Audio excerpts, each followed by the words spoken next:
안녕하십니까. 저는 70을 바라보고 있는 할머니입니다. 세월이 참 야속하게도 벌써 일이 흘러버렸네요. 정말 바쁘게 살다 보니까 제 인생에 굴곡이 일이 많았는지 모르고 지냈는데 여유가 생겨서 뒤를 돌아보니 참 험난하게도 살았다 싶습니다. 마음에 쌓아두고 살자니 가슴이 영 답답한 것이 어딘가에 속 시원히 털어놓고 싶어서 이렇게 독수리 타자로 한자 한자 글을 써내려고 합니다. 요즘은 라디오나 TV가 아니어도 이렇게 개개인의 편을 받아주는 곳이 있어서 얼마나 힘이 나는지 모르겠네요. 그럼 조금 서툰 글솜씨로 이야기를 시작해 보도록 하겠습니다. 저에게는 아주 똑똑한 딸이 하나 있습니다. 세상 물정은 하나도 모르지만 공부머리만큼은 정말 좋은 딸이었어요. 난다긴다 하는 교육구 동네에서 살았던 것도 아니고 유학은커녕 사교육 한번 제대로 시켜보지 못한 딸이었습니다. 돈이 없었던 것도 아니었는데 참 쓸 줄 모르고 품에 꼭 끌어안고만 살았던 터라 딸이 편히 공부할 수 있도록 지원도 못해줬네요. 하지만 우리 딸은 그런 와중에도 늘 전교 1등을 하던 아이였습니다. 단 한 가지, 공부머리만 좋았던 딸이 친구들이나 사회에서 상처를 받고 돌아올까 걱정이 참 많이 되었습니다.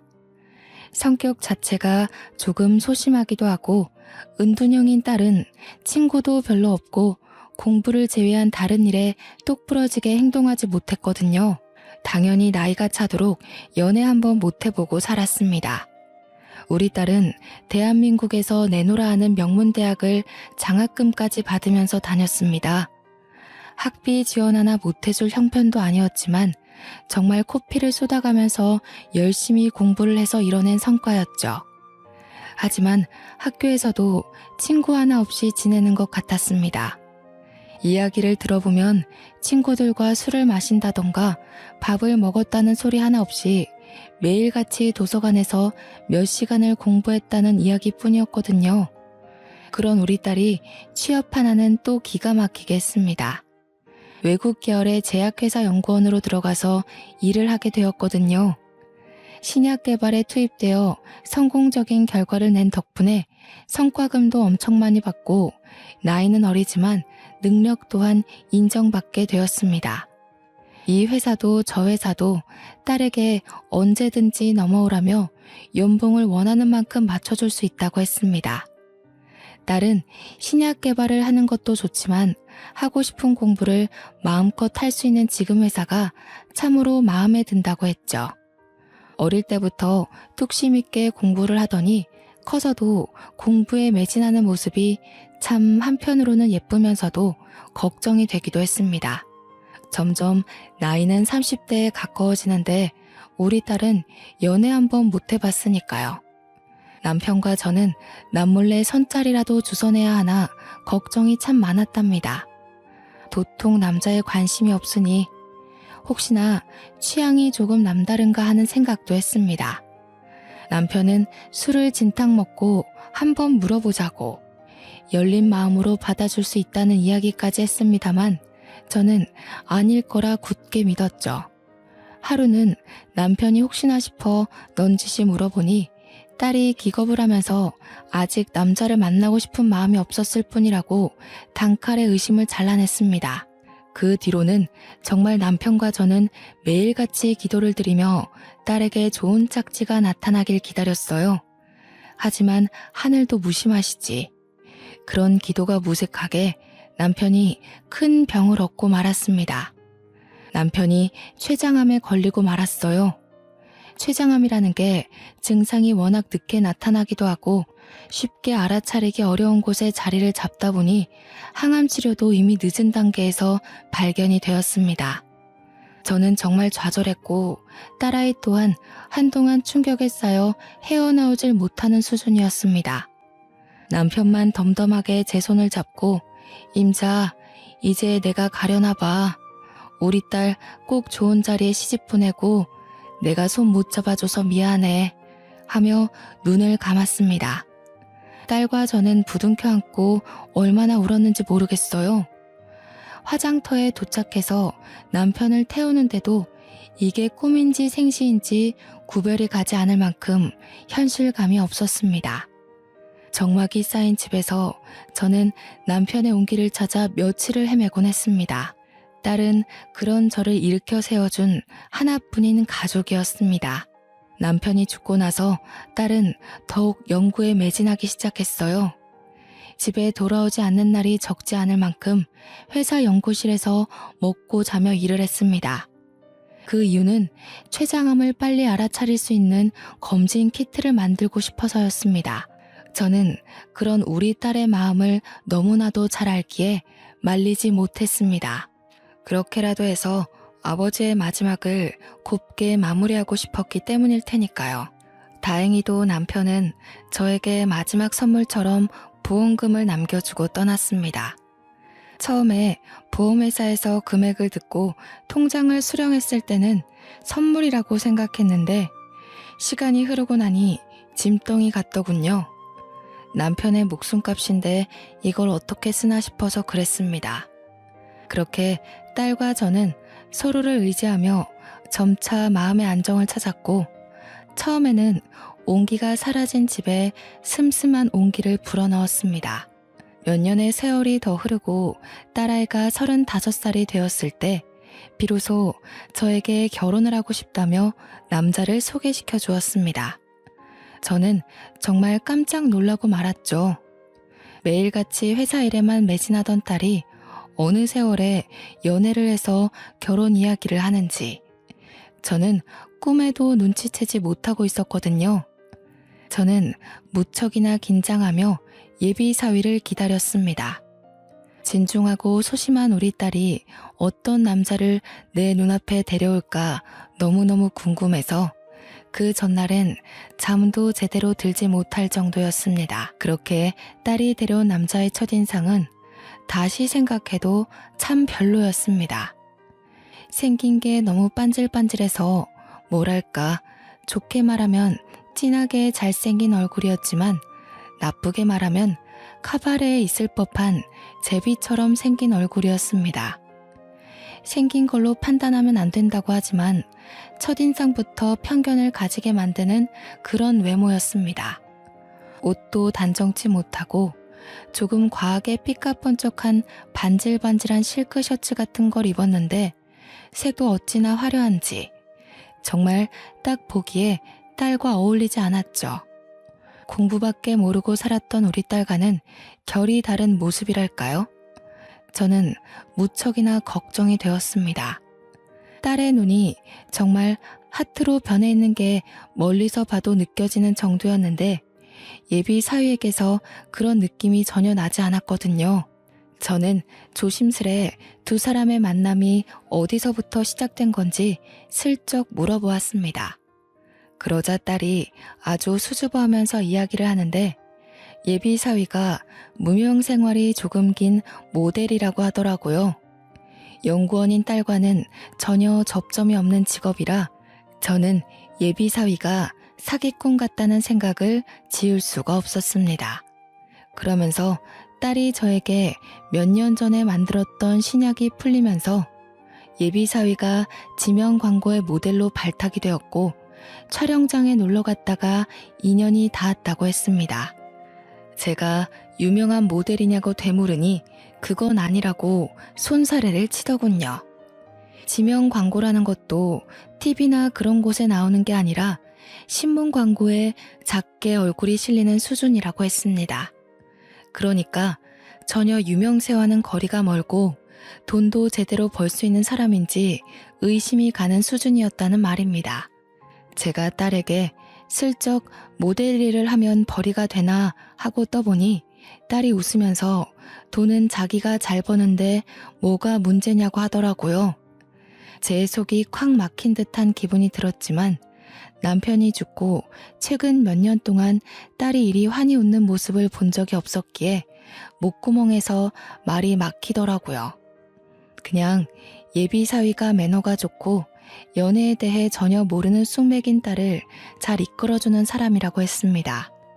그 말을 하면서 서로 마주보고 웃는데 제가 어찌 반대하겠나 싶더라고요. 두 사람은 서로를 반려자라고 생각하는 것 같은데 제가 끼어들 틈이 전혀 보이지 않았습니다.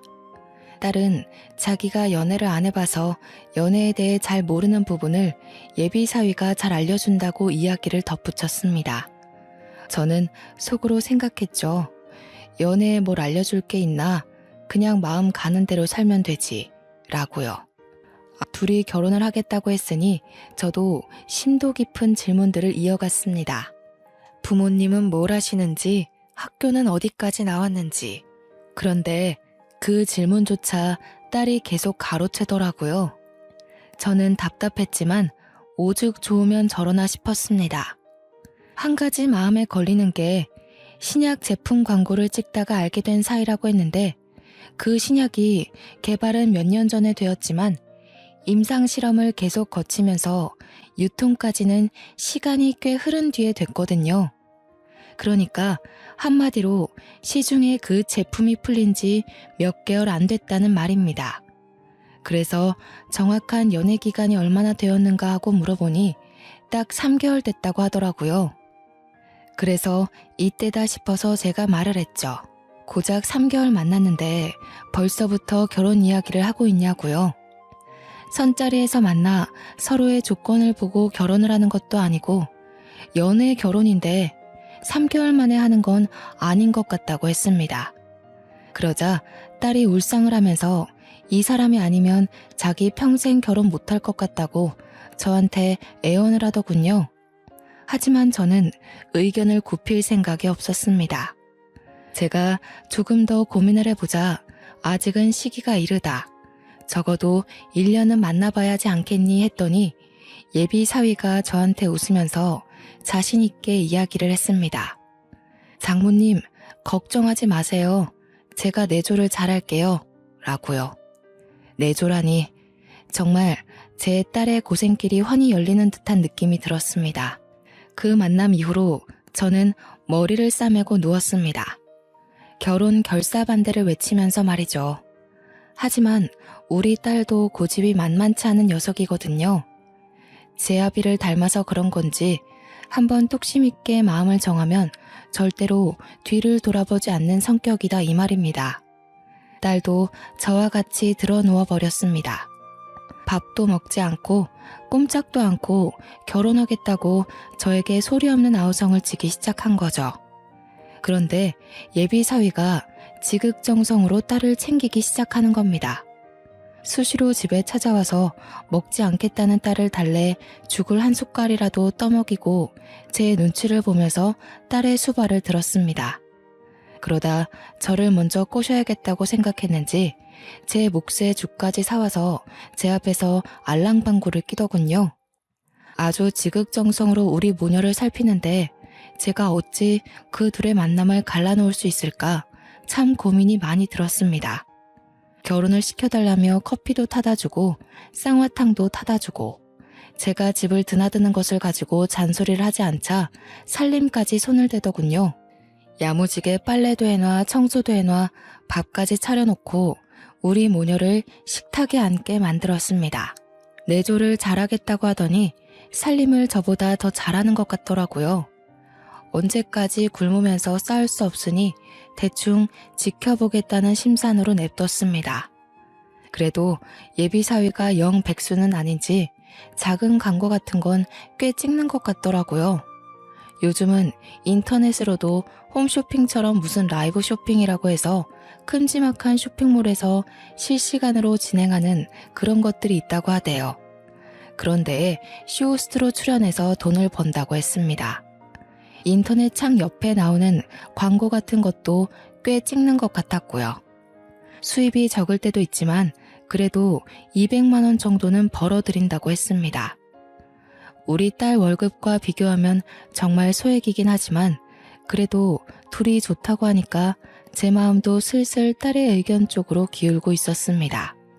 저의 반대에도 불구하고 처음 인사한 그날부터 3개월이 더 흐른 시점까지도 둘이 죽고 못하는 정도로 좋아하더군요. 그 3개월 동안 매일같이 틈틈이 집으로 찾아와 살림을 도맡아 하는 예비 사위를 보고 나쁜 놈은 아닌 것 같다는 생각이 들었습니다. 결국 제가 두 손 두 발 다 들고 항복을 하고 말았습니다. 그때라도 단칼에 잘랐어야 했는데 참. 사람이 시간이 지나고 나니 후회만 잔뜩 남네요. 허락을 한 이후 둘은 아주 급하게 결혼 준비를 시작했습니다. 시간도 많은데 천천히 하라고 했지만 둘은 하루라도 빨리 붙어 살고 싶다면서 순서와 상관없이 마구마구 준비를 하더군요. 결혼식이라는 게 인생의 참 큰 행사 중에 하나잖아요. 하나뿐인 딸 정말 성대하게 삐까뻔쩍하게 결혼식을 치러주고 싶었는데 이놈들이 글쎄 스몰 웨딩을 하겠다는 겁니다. 그래서 제가 우리 집 개혼인데 어째서 스몰 웨딩을 하려고 하느냐, 큰 호텔 결혼식을 했으면 좋겠다 했더니 쭈뼛거리면서 사실을 말하더군요. 예비사위가 모델 일을 한다고 했지 않습니까? 또 그깟 작은 일을 하는 와중에도 소속사가 따로 있었나 봅니다. 결혼을 하면 안 되는 조항이 있다면서 소속사 몰래 결혼을 하는 거라 알려지면 안 된다는 겁니다. 그래서 크게 결혼식을 할 수 없고 정말 작게 친척과 친구 몇 명만 불러다가 스몰 웨딩을 하겠대요. 저는 딸에게 직장 동료들이며 대학 친구들이며 모두 초대해서 결혼할 거 아니냐고 했더니 고개를 절레절레 젓더라고요. 자기는 회사 동료들과 친하지 않고 대학 친구들은 얼굴도 기억이 안 나는 수준이라면서요. 어차피 올 사람도 없는데 결혼식 크게 해봤자 돈만 땅에 버리는 느낌이 들 것 같다고 했습니다. 결혼식도 따로 하고 싶지 않고 혼인신고만 하고 살았는데 제 체면을 생각해서 하는 거라고 하더군요. 정말 머리가 지끈거리는 게 당장이라도 물으라고 하고 싶었지만 둘이 좋아서 뜻이 맞아서 하겠다는데 제가 어찌 참견을 더하겠습니까? 그냥 딸이고 사위고 알아서 하라고 놔둘 수밖에 없었습니다. 물론 그 두 사람이 논리적으로 저를 설득한 것도 한몫했죠. 뜨미지근하게 허락은 했지만 속이 상하는 건 어쩔 수 없더라고요. 풍성한 웨딩드레스를 입고 버진로드를 걸어갈 딸을 생각했는데 고작 작은 펜션 같은 걸 빌려서 스몰 웨딩을 한다니까 저도 모르게 궁시렁거리는 소리들이 계속 나오더군요. 그랬더니 사위가 갑자기 저한테 버럭하면서 짜증을 내더라고요. 장모님, 제가 계약 위반에 걸려서 위약금이라도 물어야 속이 시원하시겠어요? 아니, 내가 내 딸 결혼식에 아쉬운 소리도 못하니? 저도 지지 않고 사위에게 한마디 했더니 또 화를 씩씩 삼키더군요. 그러면서 저한테 자기도 딸에게 예쁜 드레스 입혀서 결혼하고 싶었다고, 하지만 상황이 여의치 않으니 어쩔 수 없지 않냐고 변명을 하더군요. 누가 뭐라고 그랬나요? 제 속이 시끄러운 걸 입 밖으로 꺼내고 싶은 걸 꺼냈을 뿐인데 저에게 남은 가족이라고는 딸 하나뿐인데 사위가 저한테 짜증을 내니 조금 서러운 마음이 들었습니다. 그 와중에 우리 딸은 사위 편을 들고 있더라고요.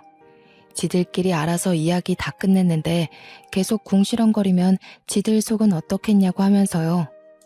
제가 여태 뿌린 축의금만 해도 얼만데 속 편하게 저런 소리 하고 있으니 참 세상 물정 모르는 것들끼리 잘도 만났구나 싶었습니다. 아무튼 그날 이후 정말 간단하게 스몰 웨딩을 했습니다. 준비한 것들이 너무 없어서 결혼식에 초대된 친척들에게 민망할 정도였지만 그들도 제 속이 시끄러운 걸 이해하는지 아무 소리 않고 축의금을 주더군요. 나중에 따로 밥이라도 대접해야 할 것 같은 결혼식 분위기를 어떻게든 이겨내고 딸과 사위를 신혼여행길로 보냈습니다. 적적하게 혼자 남아 집에 있으니 참 그동안 딸을 키웠던 30여 년의 세월이 주마등처럼 스쳐가더라고요. 남편이 있었다면 이런 스몰 웨딩은 하지 않았을 텐데 하는 생각도 들고요. 신혼여행에서 돌아온 딸은 혼인신고를 마치고 신혼집으로 들어갔습니다. 딸이 모아둔 돈이 꽤 있었지만 돈을 오롯이 신혼집 구하는 데 사용하는 것을 제가 반대했습니다.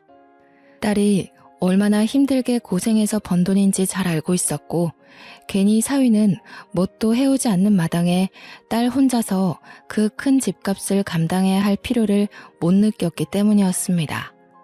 남편이 남겨준 보험금으로 노후를 위해 사두었던 아파트의 전세 계약이 끝날 시점이 되어서 그 집으로 딸을 들여보냈습니다. 그리고는 그냥 전세 계약 해준 거라고 대충 말을 해놨었는데 사돈어른이 등기부 등본이라도 떼본 건지 입주하는 날 저에게 전화를 하셨더군요. 아니 사돈, 그 집 전세 계약 해준 거래서 그냥 돈 좀 보태주신 줄 알았더니 사돈 명이더라고요. 예, 그건 어찌 하셨는지. 무슨 문제가 있나요? 아니요. 혹시라도 집 해주셨다고 우리 아들 기죽이시는 건 아닌가 싶어서요. 요즘 반반 결혼이 추세하고 하잖아요. 이왕 집은 사돈이 해주셨으니까 명이라도 반반 해주시는 건 어때요? 그 집은 제 노후 자산입니다. 언제까지 아이들 살게 놔둘 집도 아니고 사위가 성공해서 지들도 좋은 동네로 이사 가야죠. 제가 딱 잘라 거절을 하면서 은근히 사위 보고 돈 많이 벌어오라 해라는 식으로 말하자 사돈이 황급히 전화를 끊었습니다. 끊긴 전화를 내려다보는데 반반 결혼 운운하면서 반반은 하나도 한 것 없이 명의만 뚝 잘라 떼달라고 하니까 화가 나더라고요. 그 길로 사위에게 전화를 걸어서 한 소리 했습니다. 사돈어른이 그런 이야기를 하셨는데 불쾌하다고 하면서 혹여나 콩고물 떨어지길 기대한다면 마음을 일찍 접으라고 했습니다. 저는 그 집을 딸에게 평생 살 집으로 넘길 생각이 없었어요. 말 그대로 노후 자산이고 일종의 투자 개념으로 사둔 집이었으니까요. 사위는 멋쩍은 듯 죄송하다고 이야기를 하고 전화를 끊었습니다. 그래도 똑 부러지게 말했으니 잘 알아듣겠지 싶었는데 30분이 채 지나지 않아 딸에게 전화가 오더군요. 그러더니 다짜고짜 저한테 화를 내는 겁니다. 왜 자기 남편 기를 죽이냐고요? 제가 도대체 언제 기를 죽였다는 건지 기가 막히고 코가 막혔습니다. 그러면 나한테 명의 반반해달라고 이야기하는 건 기를 살리는 말이냐고 했더니 딸이 입을 꾹 다물더라고요. 무슨 오해가 있어서 그런 것 같다면서 그런 문제는 신경 쓰지 않아도 된다고 지들도 돈 벌어서 큰 집 갈 거라고 하대요. 그래서 그냥 무소식이 희소식이다 생각하고 살 테니 잘 살아보라고 했습니다. 그렇게 한동안을 서로 연락 없이 살았습니다. 저도 제 나름대로의 사교 활동을 하느라 바빴고 딸은 신약 연구 프로젝트에 참여하게 되어 매일 야근을 한다고 했습니다. 배양하는 세포가 10시간 이상을 살 수가 없어서 자꾸 지켜봐야 한다 어쩐다 했는데 어려운 분야라 그런지 알아듣질 못하겠더군요. 그런데 제가 친구들을 만나러 나갔다가 지독한 독감이라도 옮은 것인지 그날 저녁부터 몸이 으슬으슬 아프기 시작했습니다. 아침에 눈을 떴는데 열이 39도까지 오르더라고요. 그래서 동네 병원으로 가서 독감 검사를 해야겠다 싶어 옷을 주섬주섬 입는데 머리가 핑핑 돌아서 도무지 움직이지를 못하겠는 겁니다. 딸이 분가하기 전이었다면 분명 약이며 뭐며 일일이 다 챙겨주고 있을 텐데 결혼해서 나가서 사니까 저를 챙겨줄 사람이 하나 없더군요. 그럴 때면 정말 일찍 절두고 떠나버린 남편이 야속하게만 느껴졌습니다. 딸은 새 프로젝트 때문에 바쁘다고 했으니 저를 병원까지 데려다 줄 사람은 사위 하나밖에 없었습니다. 그래서 제가 사위에게 덜덜 떨리는 손을 부여잡고 전화를 걸었습니다. 신호가 한참을 가는데도 받지 않더군요. 그러다 포기하고 전화를 끊을 때쯤 사위가 전화를 받더니 저한테 와다다다 자기 할 말을 쏟아내더군요. 장모님, 제가 결혼한 거 업계에는 비밀이라고 했잖아요. 이렇게 갑자기 전화부터 하시면 제가 곤란하거든요.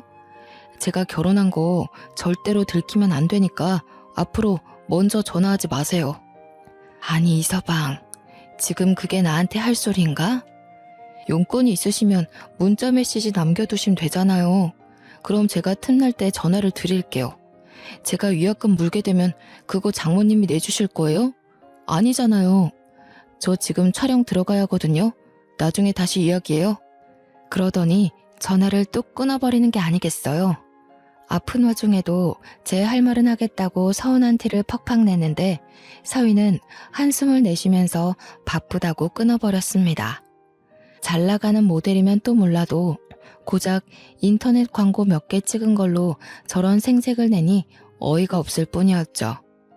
이 와중에 열은 계속 오르고 정신은 몽롱해지고 결국 쓰러지기 일보 직전에서야 119에 전화를 걸었습니다. 현관문까지 열었던 것은 기억이 나는데 그 뒤로는 아무것도 기억나지 않더군요. 고열에 정신을 놓아버리고 말았던 것이었어요. 결국 병원 측에서 딸에게 연락이 간 것인지 딸이 병원으로 찾아왔습니다. 병명은 독감으로 인한 급성 폐렴이었어요.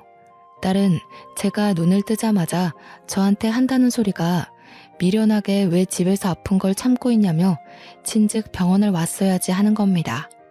저도 갑자기 밤사이 아프기 시작한 거라 이렇게 될 줄 몰랐는데 말이죠. 아픈데 딸까지 제 마음을 몰라주니 너무 서럽더라고요.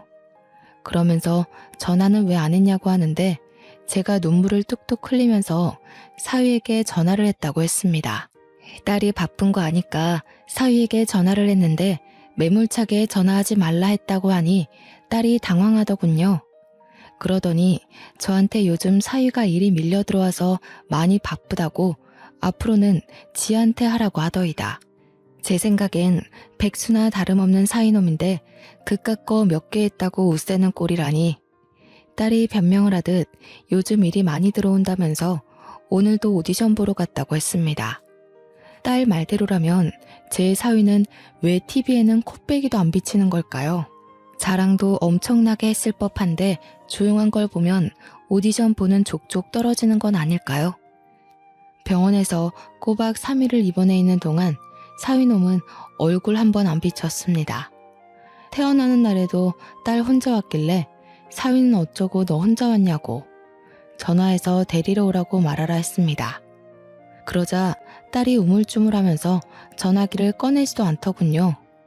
전화해보라고 독촉을 하니 그제서야 전화를 못한다고 하는 겁니다.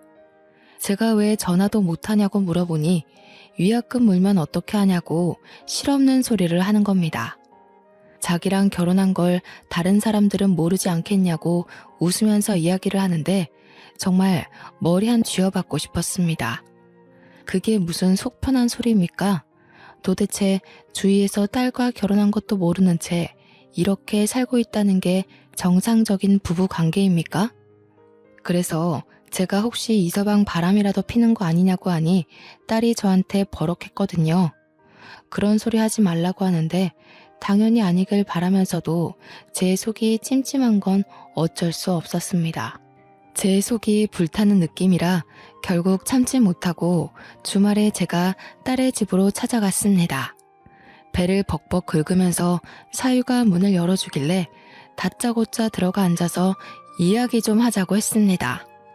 이 서방, 언제까지 결혼 사실을 숨기고 살 텐가? 속이는 것도 하루 이틀이지. 소속사에서도 이야기하고 유부남인 걸 밝히는 게 좋지 않겠어? 장모님, 원래 미혼이어야 인기가 더 높아지는 거 모르세요? 나중에 제가 남들이 뭐라 할 수 없을 만큼 유명해지면 그때 다 밝힐 거예요. 아무리 그래도 그렇지. 그때 되면 잃을 게 더 많다는 걸 모르고 하는 소리야 지금? 저 이제서야 인터넷 라이브 쇼핑몰이며 홈쇼핑 채널에서도 슬슬 입지로 오고 있는 중이라고요. 제가 고정으로 출연하는 방송도 2개나 생겼고요. 제가 알아서 할게요. 딸은 그 와중에 고개를 끄덕이면서 사위 말이 맞단 식으로 행동을 했습니다. 제 속이 얼마나 섭섭하고 그랬겠어요. 이대로 가다가는 딸과의 관계마저도 틀어질 것 같다는 생각이 번뜩 들었습니다. 너무나도 서운해서 더는 말도 섞고 싶지 않았기에 저는 딸에게 답답해서 못 보겠다고 이야기를 했습니다. 내가 도무지 너네 하는 꼬라지가 이해가 안 가고 답답해서 안 되겠다. 우리 그냥 서로 무소식이 희소식이다 생각하고 얼굴 보지 말고 지내자. 제가 칼같이 자르고 뒤를 돌아서니 딸이 엄마 엄마 이대로 가면 어떡해 하며 저를 부르더군요. 하지만 그냥 무시한 채 흘러내리는 눈물을 대충 닦고서는 집으로 돌아왔습니다. 그렇게 한 3일을 내가 지를 어떻게 키웠는데 하며 가슴을 퍽퍽 찌며 울었던 것 같네요. 하지만 딸도 그날 이후 저에게 따로 연락을 하지 않았습니다. 당연히 간이고 쓸개고 다 빼줄 것처럼 굴었던 사위놈도 저에게 연락을 하지 않았고요. 제 사정을 하는 친구들이 저를 불러내어 좋은 거 많이 먹고 구경도 하자며 저를 위로해 주었습니다. 덕분에 친구들과 목포 여행도 가고 부산 여행도 가고 하면서 마음에 많은 안정을 취하게 되었습니다. 그렇게 1년이라는 시간이 지나는 동안 명절에도 제 생일에도 딸네 부부는 연락 한 통 없었습니다. 물론 저도 딸 생일이나 사위 생일에 먼저 연락을 하지 않았으니 쌤쌤이라고 해도 무방하겠네요.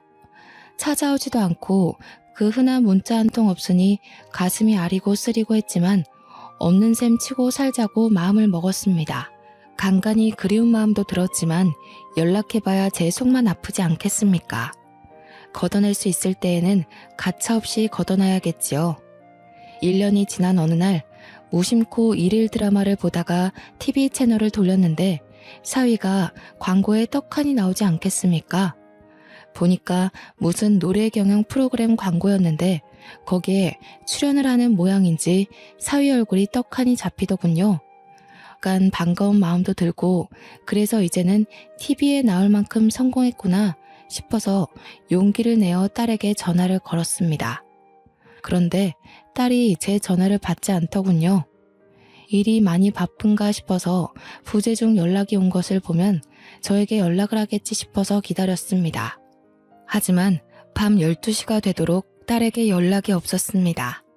그때부터 제 가슴이 콩닥콩닥 뛰더니 불안한 마음이 자꾸 들더군요.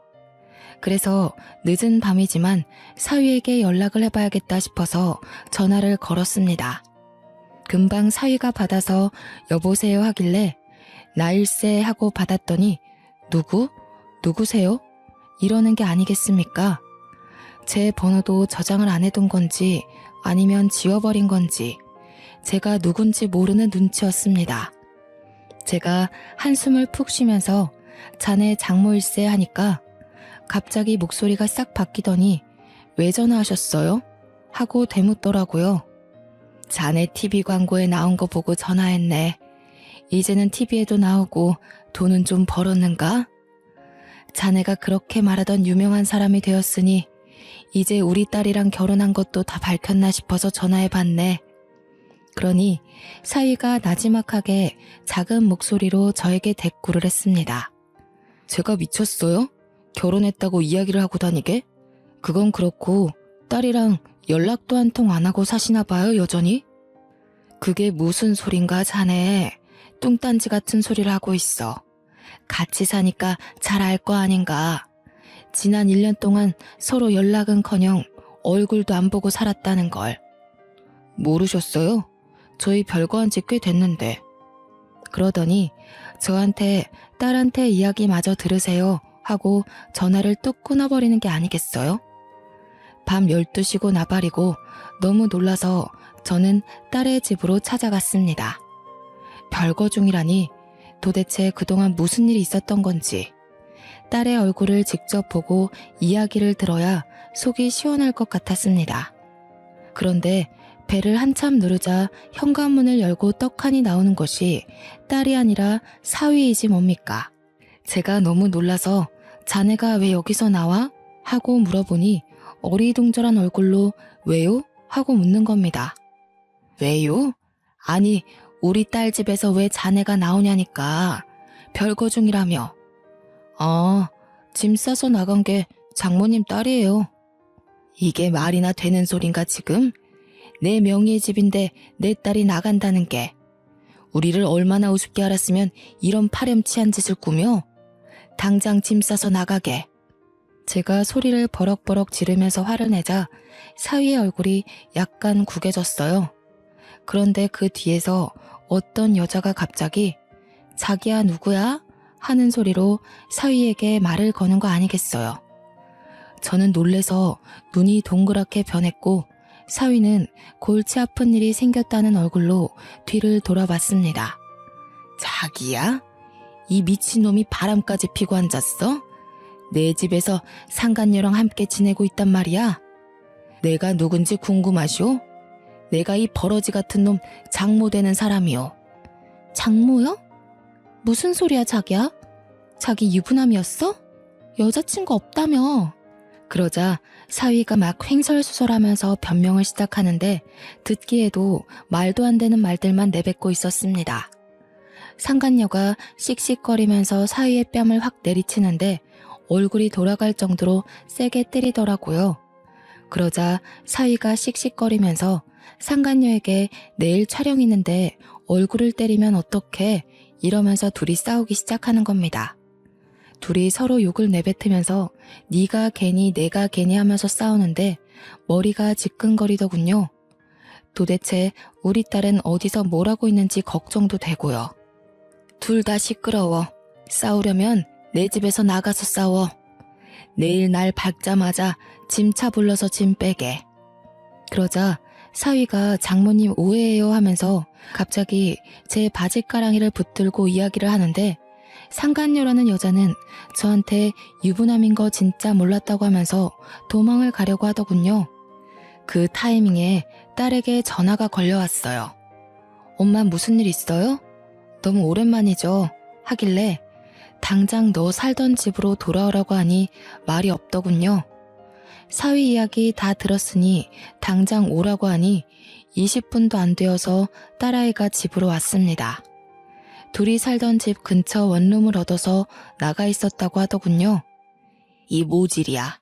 나가도 저놈이 나가야지 왜 네가 나가고 앉았어? 그러니 딸이 답답하게 저 사람이 원룸 얻을 돈이 어디 있어 이러대요. 제가 딸의 등을 퍽퍽 치면서 그래서 이런 놈이랑 결혼하면 안 된다고 했어 안 했어 하면서 오열을 했습니다. 그러자 딸도 저를 보고 설움이 북받쳤는지 울기 시작했습니다. 딸이 우니 제 가슴이 더 찢어지는 듯한 고통에 휩싸였어요. 저는 앉아서 무릎 꿇고 당장 어디로 이사를 가요? 저 갈 데 없어요 하는 사위의 뺨을 힘껏 내리쳤습니다. 딸도 제 행동에 놀랐고 사위도 놀라서 얼굴을 부여잡더라고요. 내가 자네 바람피는 꼴까지 다 봤는데 자네를 용서해야 할 이유가 있나? 갈 데 없는 건 내가 알 바가 아니니 당장 꺼지게. 내 눈앞에서 당장 꺼져. 그럼 재산분할은? 재산분할 해주셔야죠. 자네가 장가올 때 뭘 들고 왔다고 재산분할을 요구하나? 법대로 하자고. 바람핀 증거며 뭐며 내 눈으로 똑똑히 봤는데 내가 못할 것 같나? 어디 한번 소문 제대로 내보자고. 딸은 바람 폈다는 소리에 그게 다 무슨 소리냐고 벌벌 떨고 있더라고요. 알고 보니 사위가 소속사에서 눈치를 챈 것 같으니 잠시 별거를 하자는 식으로 말해서 딸을 원룸으로 보낸 것이었어요. 그러다가 결혼 소식을 알리니 많이 하는 문제로 딸과 다툼이 자주 있어서 지금은 싸운 상태였다고 했습니다. 그게 전부 사위놈이 바람을 피려고 계략을 짠 것이었죠. 딸은 사위에게 깊은 배신감을 느꼈는지 부들부들 떨었습니다. 제가 소문을 낸다고 하자 사위는 재산 분할도 필요 없다, 조용히 이혼해달라고 했습니다. 딸도 더 이상 더러운 꼴 보기 싫다며 위자료를 돈독히 받자는 저를 말렸습니다. 끝까지 정말 사랑해서 그런 건지 모르겠지만 물러 빠진 딸을 보고 저는 가슴을 두어 번 더 쳐야만 했습니다. 저에게 뺨을 대신 때려주어서 고맙다며 앞으로는 실망시키지 않겠다고 하는데 도대체 제가 실망할 일이 뭐가 있겠습니까? 딸의 아픔을 먼저 헤아리지 못한 게 천추의 한이죠. 그렇게 속전속결로 서류까지 잘 정리하고 저는 그 집에서 딸의 짐을 모조리 빼서 저희 집으로 옮기고는 집을 팔아버렸습니다. 어차피 오래 들고 있으려고 했던 집도 아니었고 도무지 찝찝해서 그 집을 가지고 있기 싫었거든요. 그 사이에 시세 차익이 많이 나서 꽤 짭짤하게 부동산 수익을 얻었습니다. 그런데 3개월쯤 지나서 갑자기 모르는 번호로 연락이 오더군요. 바로 사위의 상간녀라는 여자였습니다. 저에게 사위가 자기를 속이고 만난 거나 다름없으니 본인도 피해자라고 위자료를 받아야겠다는 미친 소리를 하지 뭡니까? 저는 경찰서에서 당당하게 만나보자고 했습니다. 어디 상간녀가 조강지처에게 위자료를 달라는 허튼 소리를 하냐고 소리를 지르며 싸웠더니 그냥 해본 말이라고 전화를 뚝 끊더라고요. 끝까지 미친 것들 아니겠습니까? 통화 녹음본을 들고 변호사도 찾아가고 경찰서도 찾아가 봤는데 뾰족한 수가 없더군요. 그래서 그냥 똥 밟았다고 생각하고 말았습니다. 그로부터 일주일 후 이번에는 전 사돈이 저에게 전화를 하더군요. 우리 아들 맨몸으로 쫓겨난 것도 어이가 없어서 말이죠. 그 집에서 살면서 우리 아들이 번 돈도 생활비로 썼을 거 아닙니까? 그럼 집에 대한 기여도가 있는 건데 재산 분할 해주셔야죠. 그 집값이 그리 탐나더이까? 눈에는 눈, 이에는 이 아니겠습니까? 서로 소송전으로 어디 한번 더럽게 굴러봅시다. 그러자 전 사돈이 제 반응을 예상치 못했는지 어버버 하더라고요. 저는 기분이 너무 더러워서 참을 수 없었습니다. 그 길로 인터넷에 사람들이 가장 많이 본다는 사이트에 줄줄이 글을 올렸습니다. 요즘 TV 광고에 나오는 유명세 타는 모델 XXX가 내 사위였다면서 글을 올리고 종편 채널에서 하는 노래 부르는 대회에 나온 캡처본을 올렸죠. 당연히 소문은 급 물살을 타고 기사까지 뜨게 되었습니다. 유명해지면 잃을 게 더 많을 거라던 제 말을 무시했던 사위에게 제대로 파급력을 보여주고 싶었죠. 그 글을 엄청 퍼지고 후속 기사에는 소속사에서도 몰랐다고 계약을 파기하겠다고 하더군요. 그날 저녁에서야 사위와 사돈이 번갈아가며 지들 생각이 짧았다고 제발 글 좀 내려달라고 거짓말이었다고 이야기해달라는데 제가 왜 그래야 합니까? 소속사에서 위약금으로 계약금의 몇 배를 달라고 했다더군요. 얼마나 고소한지. 딸과 저는 마사지까지 받고 와서 둘이 나란히 누워 두 다리 뻗고 잠을 잘 잤습니다. 그 이후로 전 사위는 다시 인터넷 방송을 전전하는 신세가 되었고 수억의 빚을 떠안게 되었다고 했습니다. 이래서 사람이 언제까지 비밀을 숨기고 살 수 없는 거겠죠. 마음도 곱게 쓰고 가진 것보다 더 욕심내면서 살면 안 된다는 걸 깨우쳤길 바랍니다. 서툰 글솜씨로 이렇게 길게 사연을 써서 보내게 되었네요. 추워지는 날씨에 평안한 하루 보내시길 바라면서 제 글은 여기서 마무리하도록 하겠습니다.